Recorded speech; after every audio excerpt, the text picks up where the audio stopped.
దేనితో అయితే ధర్మాన్ని అధర్మాన్ని కార్యాన్ని అకార్యాన్ని అయథావత్తగా తెలుసుకుంటాడో ఆ బుద్ధి రాజస బుద్ధి అనబడుతుంది. రాజస బుద్ధి కలవారు ధర్మాన్ని అంటే శాస్త్రంలో విధించిన దానిని, అధర్మాన్ని అంటే శాస్త్రము నిషేధించిన దానిని సరిగ్గా తెలుసుకోలేరు. అలాగే మనం పూర్వం చెప్పుకున్న కార్యాలను, లౌకిక వైదిక కర్మలను ఈ రాజస బుద్ధి యథావత్తగా తెలుసుకోరు. యథావత్ అంటే ఉన్నది ఉన్నట్టుగా అని అర్థం. అయథావత్తు అంటే ఉన్నది ఉన్నట్టుగా కాకుండా మరొక విధంగా అని అర్థం కూడా. కార్యాన్ని అకార్యంగాను, అకార్యాన్ని కార్యంగాను తెలుసుకునేది రాజస బుద్ధి అని అర్థం. ధర్మం అంటే భగవంతుడు ఇచ్ఛారూపమైనది, అంటే వేదశాస్త్రాల్లో చెప్పబడింది. అధర్మం అంటే భగవంతుడి ఇచ్ఛకు వ్యతిరేకమైనది. కార్యం అంటే భగవత్ సేవ లేదా భగవదార్పణ బుద్ధితో చేసే కర్మ. అకార్యం అంటే కార్యానికి వ్యతిరేకమైన కర్మ అని అమృత తరంగిణి వ్యాఖ్యానంలో ఉంది. ఇది కూడా సాధకులకు పనికొచ్చేటువంటి మాటే. రాజస బుద్ధి కలవారు వేరేగా అర్థం చేసుకుంటారు, లేదా ఎప్పుడూ సందిగ్ధంగానే ఉంటారు. వారికి ఏ విషయంలోనూ నిశ్చయ బుద్ధి ఉండదు, అన్నిటిలోనూ సందేహాలే ఉంటాయి. ఇలా ఉండటం మంచి పద్ధతి కాదు. గురువులు పెద్దలు శాస్త్రాలు చెప్పిన దానిని జాగ్రత్తగా విని తెలుసుకొని సందేహాలు వదిలిపెట్టి విహిత కర్మ చేయాలి, నిషిద్ధ కర్మను విడిచిపెట్టాలి. ఇక తామస బుద్ధి గురించి భగవంతుడు చెప్పబోతున్నాడు. రాజస బుద్ధి యథావత్తంగా తెలుసుకోదు, ఎల్లప్పుడూ సందేహిస్తూనే ఉంటుంది. ఇక తామస బుద్ధి పూర్తిగా విరుద్ధంగానే అర్థం చేసుకుంటుందనే విషయాన్ని ఇక్కడ చెప్పబోతున్నాడు భగవంతుడు. అధర్మం ధర్మమితియా మన్యతే తమసావృత సర్వార్థాన్ విపరీతాంశ్చ బుద్ధిః సా పార్థ తామసీ. ఓ పార్థ, తమోగుణం చేత ఆవరించబడినదై అధర్మాన్ని ధర్మమని ఏదైతే తెలుసుకుంటుందో, సర్వార్థాలను విపరీతంగాను ఏది తెలుసుకుంటుందో ఆ బుద్ధి తామస బుద్ధి. తమోగుణం కప్పివేసినప్పుడు శాస్త్రంలో చేయకూడదని చెప్పబడిన అధర్మం శాస్త్రంలో చేయాలని చెప్పిన ధర్మంలాగా కనిపిస్తుంది. అంతేగాక ఆ తమోగుణం వల్ల తెలుసుకోవలసిన అన్ని పదార్థాలను జీవుడు విరుద్ధంగానే తెలుసుకుంటాడు. అలా విరుద్ధంగా తెలియజేసే బుద్ధి ఏదైతే ఉందో దాన్ని తామసీ బుద్ధి అంటారు. దుర్యోధనుల్లో అప్పుడప్పుడు రాజస బుద్ధి, ఎక్కువగా తామస బుద్ధి కనిపిస్తూ ఉంటుంది. ధర్మరాజులో సాత్విక బుద్ధి మాత్రమే కనిపిస్తుంది, ఇక రెండు బుద్ధులు కనిపించదు. ఈ తామస బుద్ధి కలవారికి చెయ్యకూడని అధర్మము గొప్పగా ఫలాలిచ్చే ధర్మంలాగా కనిపిస్తుంది, అందుకే వారు పాడైపోతారు. ఇక గుణాన్ని బట్టి 3 విధాలైనటువంటి ధృతిని గురించి చెప్పబోతున్నాడు పరమాత్ముడు. ధృత్యా యయా ధారయతే మనః ప్రాణేంద్రియ క్రియాః యోగేన వ్యభిచారిణ్యా ధృతిః సా పార్థ సాత్వికీ.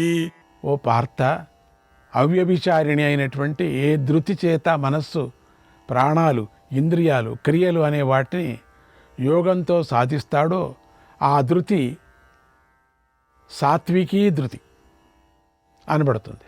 అంటే మనస్సులో హెచ్చు తగ్గులు లేకుండా నిత్య సమాధి చేత పట్టి ఉంచటం అని అర్థం. అందుకని అటు ఇటు తిరక్కోకుండా ఒకే దాంట్లో మనస్సు పెట్టడం దాని మంచి ఆచారం. అలా పట్టి ఉంచబడిన ధృతి చేత మనస్సు, ప్రాణాలు, ఇంద్రియాలు, వాటి చేష్టలు అనేవి శాస్త్రాన్ని మీరి వెళ్లకుండా పట్టి ఉంచబడతాయి కదా.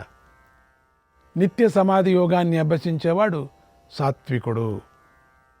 అతడి ధృతి సాత్విక ధృతి అయి ఉంటుంది. అతడు కదిలిపోని ఆ ధృతితో మనస్సును, ప్రాణాలను, ఇంద్రియాలను, వాటి చేష్టలను పట్టి ఉంచుతాడని ఇక్కడ దీని అర్థం చెప్పుకున్నారు. సాత్విక ధృతి కలవాడు సమాధితో మన ప్రాణేంద్రియాల సంకల్పాన్ని, చేష్టలను ఉచ్ఛ్వాస నిశ్వాసాలను, మరి ఇంద్రియాలు శబ్దాది విషయాలను స్వీకరించటాన్ని చిత్తవృత్తి నిరోధంతో అంటే ఏకాగ్రతతో నిరోధిస్తాడు. అందుకే యోగాభ్యాసం చేయమనేది, ప్రాణాయామం చేయమనేది. అలా నిరోధించటంతోనే మనస్సును, ప్రాణాలను, ఇంద్రియాలను చాలా కాలం కదిలిపోకుండా ఆత్మలో ప్రతిష్ఠ చేసి ఉంచుతాడు. ఇదంతా కూడా సాత్విక ధృతి వల్లే సాధ్యమవుతుంది. సాత్విక ధృతి కలవాడు అన్ని విషయాలలోకి మనస్సును పోనివ్వరు. మనస్సు ఖాళీగా ఉందని ఊరికి అన్ని చోట్ల పాతదంతా జ్ఞాపం చేసుకోవటం, ఈ ఇంద్రియాలన్నీ చెడుపుతున్నాయి. కట్టేయాల. ఎందుకంటే ఆ విషయాలలో వారు అభిలాష లేకోకుండా ఉంటారు. వాళ్ళు సాత్వికమైన వాళ్ళు. విషయాలతో మనస్సుకు గల సంఘం నుండి దానిని వెనక్కు మళ్లించేసి భగవంతుడి యందే మనస్సును నిలిపి ఉంచుతారు. మళ్ళీ వెనక్కు మళ్లించి ఉంచటమే ఒక తపస్సు. ఎప్పుడైనా ఉపాధి కుదిరిపోతుంది. అది అయ్యో నా చేత కాదండి, ఒక నెల రోజుల నుంచి చూస్తాను మనస్సు నిలిచటం లేదు. మనస్సు నిలిచటం లేకపోతే నీ పని ఏంటి? నిలిపించేదంతే. ఎన్నేండ్లైనా, 1 సంవత్సరం కాదు, ఒక నెల కాదు, నిలపటమే. నిలుస్తూ విసుకోకపోతే ఒకరోజు నిలిచిపోతుంది, విసుకైపోయి. దానితో మనస్సు యొక్క చాంచల్యాన్ని తగ్గించుకుంటారు. తగ్గిపోతూ వస్తుంది అది. ఆకలి దప్పికలను కూడా పట్టించుకోకుండా ఉంటారు. ఇంద్రియాలకు విషయాభిలాష లేకుండా చేసుకొని వాటికి చేష్టం లేకుండా చేస్తారు. ఈ విధమైన సాధన చేసేవారు సాత్విక ధృతిమంతులవుతారు. ధృతిమంతులు కావాలి మనమంతా కూడా. యయాతు ధర్మ కామార్థాన్ ధృత్యా ధారయతేర్జున ప్రసంగేన ఫలాకాంక్షి ధృతిః సా పార్థరాజసి. ఓ పార్థ, ఏ ధృతితో ధర్మకామార్థాలను ప్రసంగంతో ఫలాకాంక్షి అయి ధరించి ఉంటాడో ఆ ధృతి రాజస ధృతి అనబడుతుంది. రాజస ధృతి కలవారు ధర్మాన్ని, కామాన్ని, అర్థాన్ని తప్పక సంపాదించుకోవాలి అని మనస్సులో నిశ్చయించుకొని ఉంటారు. ధర్మార్థ కామాలలో వాటి ప్రసంగం వచ్చినప్పుడు ఆ రాజస దృష్టి చేత వాటిలో ఒక్కొక్క దానిని ధరిస్తారు. దానికి తగ్గట్టుగానే ఫలాన్ని కోరుతారు. ఇలా ఉండేటట్టుగా చేసేదే రాజస ధృతి అనబడుతుంది. యయా స్వప్నం భయం శోకం విషాదం మదమేవ చ న విముంచతి దుర్మేధాః ధృతిః సా తామసీమత.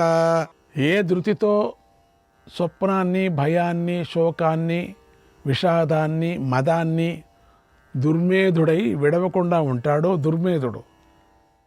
ఆ ధృతి తామసీ ధృతి అనబడుతుంది. ఇక్కడ స్వప్నం అంటే నిద్ర అని అర్థం. భయం అంటే అందరికీ తెలిసిందే కదా. శోకము, విషాదము, మనస్సులో కృంగిపోవటము, మదము అనే వాటిని తామస ధృతి గలవారు ఎప్పటికీ విడవరు. విషయాలను పొందటమే తమకు చాలా ముఖ్యమైనది అనుకొని మత్తులైనటువంటి నిద్రను, అంటే మామూలు నిద్ర కాదు అది, దాని మీదే యోచన చేసేటువంటి మత్తులై నిద్ర, ఆ నిద్రపోతున్నారు, మత్తు నిద్ర. భయాన్ని, శోకాన్ని, విషాదాన్ని, మదాన్ని విడవకుండా ఉంటారు వాళ్ళు. పైగా ఇవన్నీ కూడా తమకు కర్తవ్యులై ఉన్నాయి అని మనస్సులో దృఢమైన భావన కలిగి ఉంటారు. ఇటువంటి వారిని భగవంతుడు దుర్మేధులు అంటున్నాడు. అంటే చెడు బుద్ధి కలవారు అని అర్థం దుర్మేధులంటే. అటువంటి వారి ధృతి తామస ధృతి అనబడుతుంది. వీరు అశాస్త్రీయమైన విషయాలను సేవించటంలోనే వివశులై ఉంటారు ఎప్పటికీ. ఎవరు ఎన్ని చెప్పినా కూడా చెడు పనులు చేయటం మానరు వాళ్ళు. గుణాల భేదంతో క్రియలకు, కారకాలకు 3 విధాలైన భేదాన్ని ఇప్పటి వరకు మనకు చెప్పారు. ఇక ఇప్పుడు ఫలమైన సుఖానికి 3 విధాలైన భేదాన్ని భగవంతుడు చెప్పబోతున్నాడు. సుఖం త్విదానీం త్రివిధం శృణు మే భరతర్షభ అభ్యాసాద్రమతే యత్ర దుఃఖాంతం చ నిగచ్చతి. యత్తదగ్రే విషమివ పరిణామే మృతోపమం తత్సుఖం సాత్వికం ప్రోక్తం ఆత్మబుద్ధి ప్రసాదజం. ఓ భరతర్షభ, ఇక ఇప్పుడు 3 విధాలైనటువంటి సుఖాన్ని గురించి నా నుండి విని తెలుసుకో. దేని యందైతే అభ్యాసం చేత రమిస్తాడో, దుఃఖాంతాన్ని పొందుతాడో, ఏదైతే ముందు విషంలాగాను పరిణామంలో అమృతంలాగాను ఉంటుందో, ఆత్మబుద్ధి ప్రసాదం నుంచి పుట్టే ఆ సుఖము సాత్వికమని చెప్పబడుతుంది. ఈ చెప్పబోయే విషయాన్ని మనస్సు సమాధానపరుచుకొని వినమంటున్నాడు భగవంతుడు. చేసిన దానినే మళ్ళీ మళ్ళీ చేయటాన్ని అభ్యాసం అంటారు. దేనిని మళ్ళీ మళ్ళీ చేయటంతో జీవుడు సుఖిస్తాడో అది సాత్విక సుఖం. ఏ సుఖానుభవం చేత దుఃఖాలన్నీ శాంతిస్తాయో, అంటే దుఃఖాంతమవుతుందో, తప్పక దుఃఖాలు నాశనాన్ని పొందుతాయో అది సాత్విక సుఖం. ఏ సుఖం ముందు విషంలాగా అంటే చాలా కష్టంగా అనిపించి తర్వాత అంటే చివరకు పరిణామంలో అమృతంలాగా కనిపిస్తుందో అది సాత్విక సుఖం. జ్ఞానము, వైరాగ్యము, ధ్యానము, సమాధి అనే వాటి యొక్క అభ్యాసం ప్రారంభంలో చాలా కష్టంగానే ఉంటుంది, ఉసిరికాయ ఊరగాయలాగా. కానీ వాటి పరిపాకం వల్ల కలిగే సుఖము కొనాలు ఏమవుతుంది, అమృతంలాగా ఉంటుంది. ఆ సుఖాన్ని తెలిసిన వారు సాత్వికులు అనబడతారు. ఆత్మబుద్ధి అంటే తన బుద్ధి అని అర్థం. ప్రసాదం అంటే నీటిలాగా స్వచ్ఛంగా నిర్మలంగా ఉండటం అని అర్థం. తన బుద్ధి యొక్క స్వచ్ఛత వల్ల పుట్టినది ఆత్మబుద్ధి. ప్రసాదజం అనబడుతుంది. లేదా ఆత్మనే ఆశ్రయంగా చేసుకొని ఉండే బుద్ధి ఆత్మబుద్ధి. అటువంటి బుద్ధి యొక్క నిర్మలత్వం వల్ల, స్వచ్ఛత వల్ల పుట్టిన సుఖము ఆత్మబుద్ధి, ప్రసాదజ సుఖము. దీన్ని ప్రసాదజ సుఖము. అటువంటి సుఖము అంతఃకరణ శుద్ధి వల్ల కలిగింది కనుకను, లేదా ఆత్మజ్ఞానం వల్ల కలిగింది కనుకను దానిని సాత్విక సుఖం అంటారు. సాత్వికులు ఎల్లప్పుడూ యోగంతో సమాధినే అభ్యసిస్తూ లేదా జ్ఞానాభ్యాసాన్నే ఎల్లప్పుడూ చేస్తూ సమాధి సుఖంలో కానీ జ్ఞాన సుఖంలో కానీ ఆనందిస్తూ ఉంటారు. వారికి విషయ సుఖాలపై అభిలాష ఉండదు. అటువంటి వారే దుఃఖాంతాన్ని అంటే మోక్షాన్ని పొందగలుగుతారు. సాత్విక సుఖము ఆత్మబుద్ధి నైర్మల్యము నుంచి పుడుతూ ఉంటుంది కదా. అందులో రజస్సుకు తమస్సుకు సంబంధించింది బలం ఏమాత్రము ఉండదు అక్కడ. ఎందుకంటే అది విషయ సంగంతోనే లేదా నిద్ర, ఆలస్యము మొదలైన వాటితోనే పుట్టింది కాదు. విషయేంద్రియ సంయోగాత్ యత్తదగ్రే మృతోపమం పరిణామే విషమివ తత్సుఖం రాజసం స్మృతం. విషయేంద్రియాల సంయోగంతో ఏ సుఖమైతే మొదట అమృతంలాగా ఉంటుందో, పరిణామములో విషంలాగా ఉంటుందో ఆ సుఖం రాజస సుఖము అని పిలువబడుతుంది. విషయాలు, ఇంద్రియాలు కలవటం వల్ల కలిగే సుఖము మొదట అంటే ప్రథమ లక్షణంలో అమృతంలాగా అంటే అమృతానికి సమంగా ఉంటుంది. కానీ దాని పరిణామం విషంలాగా దుఃఖమే అయి ఉంటుంది. ఇదే రాజస సుఖం. దీనివల్ల బలము, వీర్యము, రూపము, ప్రజ్ఞ, మేధాశక్తి, ధనము, ఉత్సాహము అనే అన్నీ కూడా నాశనమైపోతాయి. సర్వనాశనానికి కారణమై ఉండటం చేతను పరిణామంలో దానిని అనుభవించిన వాడికి అది విషం వంటిదే, దుఃఖమే కావటం చేతను దాన్ని రాజస సుఖమని తెలుసుకోవాలి. చూసారా ఈ గుణాల్లో ఎంతెంత సుఖాలని. అటువంటి దాని జోలికి పోకూడదు. ప్రారంభంలో కష్టమైన పరిణామంలో సుఖాన్ని ఇచ్చే సాత్విక సుఖాన్నే కోరుకోవాలి. ఆ సుఖాన్ని ఇచ్చే కర్మలే చెయ్యాలి. యదగ్రే చానుబంధే చ సుఖం మోహనమాత్మనః నిద్రాలస్య ప్రమాదోత్థం తత్తామసముదావృతం. ఏ సుఖము మొదట్లోనూ చివర్లోనూ కూడా తనకు మోహాన్ని కలిగించిందై ఉందో, ఏ సుఖము నిద్ర, ఆలస్యము, ప్రమాదము అనే వాటి వల్ల కలిగిందో ఆ సుఖము తామస సుఖము అనబడుతుంది. ఈ తామస సుఖంలో కొద్దిగా కూడా సుఖం ఉండదు. కానీ తమో గుణం కలవారు దానినే సుఖం అనుకుంటారు. ఇది మొదట్లోనూ చివరిలోనూ కూడా సుఖాన్ని ఇవ్వదు, పైగా మోహాన్నే కలిగిస్తూ ఉంటుంది. ఇది నిద్ర వల్ల, సోమరితనం వల్ల, మెలకువ లేకపోవటం వల్ల కలుగుతూ ఉంటుంది. ఇటువంటి తామస సుఖం ఎప్పుడూ దుఃఖమే అయి ఉంది తప్ప ఏమాత్రము సుఖమై లేదు. ఏమాత్రము సుఖం లేని దానిని దుఃఖమని పిలవచ్చు కదా. తామస సుఖమని పిలవటం దేనికి అనే ప్రశ్న కలగవచ్చు మనకు. ఎందుకు ఇలా చెప్పారంటే, తమో గుణం కలవారు దీనిని సుఖమనే భావించి ఎప్పుడూ దానికోసమే ప్రయత్నిస్తూ ఉంటారు. కనుక వారి విషయంలో వారికే అది సుఖం అని చెప్పేందుకే తామస సుఖం అన్నారు. ఇటువంటి రాజస తామస సుఖాలకై వెంపర్లాడకూడదు. సాత్విక సుఖాన్ని అభ్యసించాలి. ఇక్కడ నిద్ర వల్ల పుట్టే సుఖం అంటే అతి నిద్ర వల్ల పుట్టే సుఖమని అర్థం చేసుకోవాలి.